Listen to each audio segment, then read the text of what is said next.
Welcome in, ladies and gentlemen. It is Friday, January 8th, and it's a bit of a slow week for daily fantasy soccer. No EPL this weekend. So I wanted to put out a brief video on one of my newer interests, and that is the soccer card market. And specifically, I'm going to talk about the Panini Prizm World Cup soccer card market.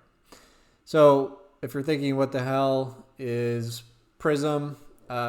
Prizm is a popular card variation from the brand Panini. Prizm is probably the most frequently traded soccer card if you're just looking at completed listings on eBay, for example. Prizm is also a super popular card variation in a number of other sports, including football and basketball. So things got a little out of hand with soccer Prizm cards over the summer. The whole industry of cards really kind of blew up over the summer. I'm not sure what trends occurred with Prizm cards in football and basketball, to be honest, but with soccer, it's pretty clear what happened. The prices got super inflated. There was a ton of demand at first. A bubble got created. The demand dropped, or supply outstripped the demand, and then the prices crashed. So we can see this trend here with pretty much any big player for whom there is a World Cup Prizm card. And that's the other thing I should mention here. The 2014 Prizm World Cup sets probably the most sought after, and that's because my understanding is it was the first Prizm set for soccer, and it was obviously for the biggest global soccer event, the World Cup. So in terms of being a collector's item, it's pretty high up there on the list. So again, pre-summer, these cards were $100 or less for Messi, for example. This is Messi's base card, and it's a PSA 9. So that card was worth $100 or less, shot all the way up to over $1,200, came crashing down to as low as under $100 in December. And you're going to see this trend for a lot of the big name players. Here's Ronaldo, same price chart. Here's Neymar, same price chart. Here's Mbappe, same price chart. This just happens to be a 2018 Prizm because he was not around for the 2014 World Cup. This is also considered one of Mbappe's rookie cards. So, again, highly sought after card, especially for him. And so, disclaimer here, I'm by no means an expert, and I'm just getting into this hobby myself, but over the last few months, I've been putting in a ton of research, and I've been following the Prizm market closely. And just in looking at the price chart, I think there is potential that we've found a bottom in the market, probably in December. So Messi was under 100 for the PSA 9, and now he is over 160. And you can kind of see that same trend here. Neymar down, finally starting to pick up here a little bit, perhaps. Ronaldo as well. If I move that out of the way, you're going to see the same thing. The market finally starting to pick up and perhaps reverse directions in terms of the price. So that is one thing that makes me interested in the Prizm market overall for soccer, just that there is potentially a bottom here. But I'm not just looking at any players. I am thinking about buying a Messi and Ronaldo, or a couple of them perhaps. There's a few reasons for that. Number one, Messi and Ronaldo are inherently the two safest investments in terms of soccer cards. These guys are going to finish their careers and be in the conversation for greatest soccer player ever, or football player, if you prefer. So, there's going to be demand for these guys forever because they're going to be two of the greats, right? And in addition to that, I think there's actually some short-term drivers of the price of these guys potentially as well. At least that's my hypothesis. And so if we're thinking about Messi specifically, he's going to be playing in the Champions League this spring. Right now, Barcelona are they're the third biggest favorite to win the Champions League. I don't personally think they will, but very good chance that they make it through the next couple rounds, maybe even get to the final. So that's very good for attention on Messi. In addition to that, this summer, we have a couple big tournaments on the world stage. We have the Euros and then Copa America. So Messi will be playing in Copa America.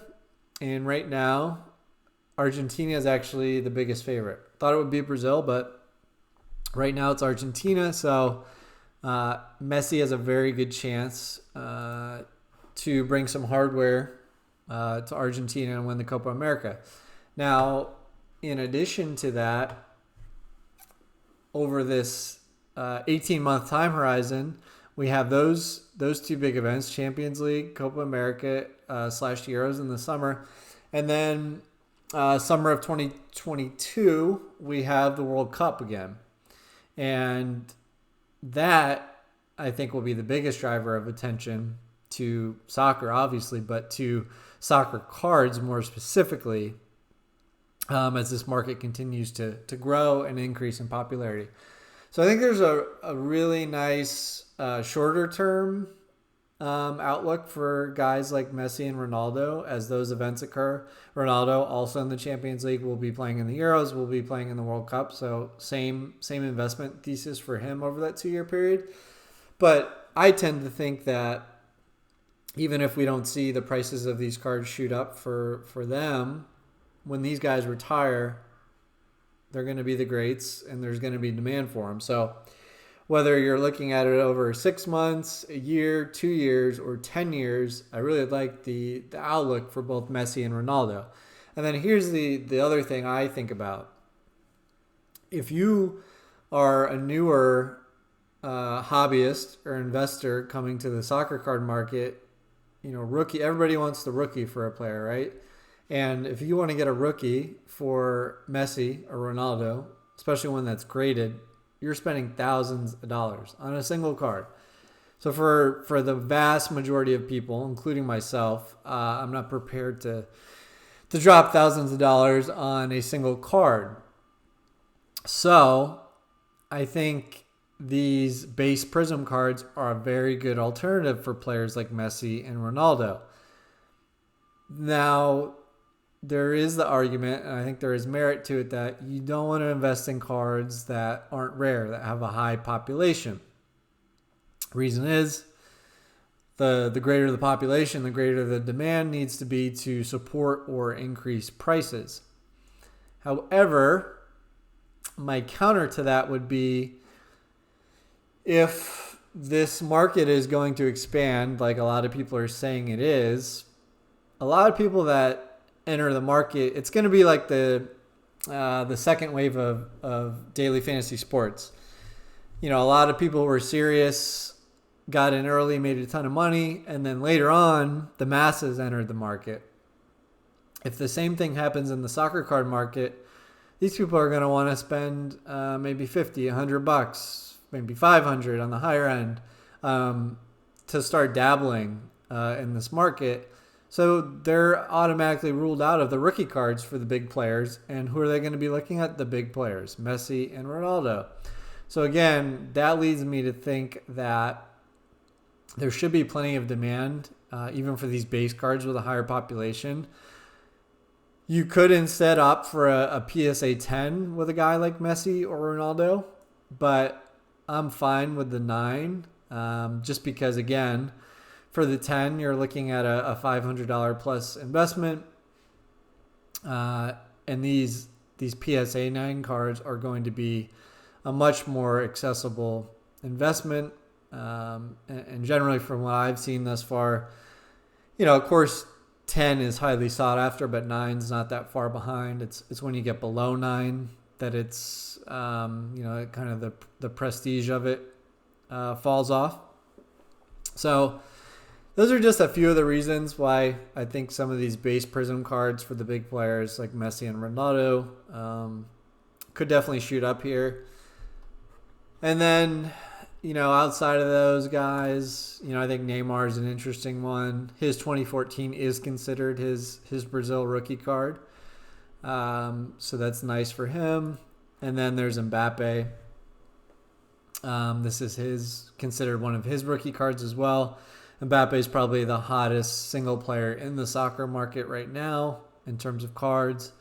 I think he is inherently a bit riskier because, compared to Messi or Ronaldo, he's still relatively young. And while he has accomplished a lot, if he were to get a serious injury next year, he's going to fall off, right, from being in that conversation of one of the all-time greats. He has that potential right now.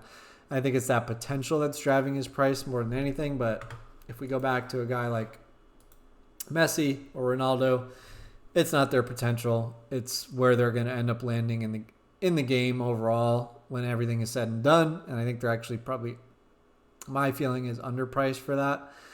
So anyway, I think that's a good place to leave this one. Just wanted to offer some of my thoughts on the Prizm market, as it is, one of the most highly traded cards out there for numerous sports, including soccer. I do not own any of these cards yet, but it is certainly something that I'm going to be looking at purchasing in the near future, kind of based on all those points that I hit on earlier.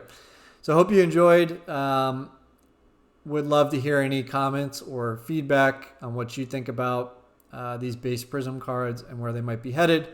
Or if you have any questions about these cards specifically or soccer cards in general. Again, I'm by no means an expert, but I have put in a lot of time and research of late, so would be happy to try to answer any basic or general questions you have, especially if you're relatively new to this hobby and to this market. All right, guys, thanks for tuning in. I will see you next time.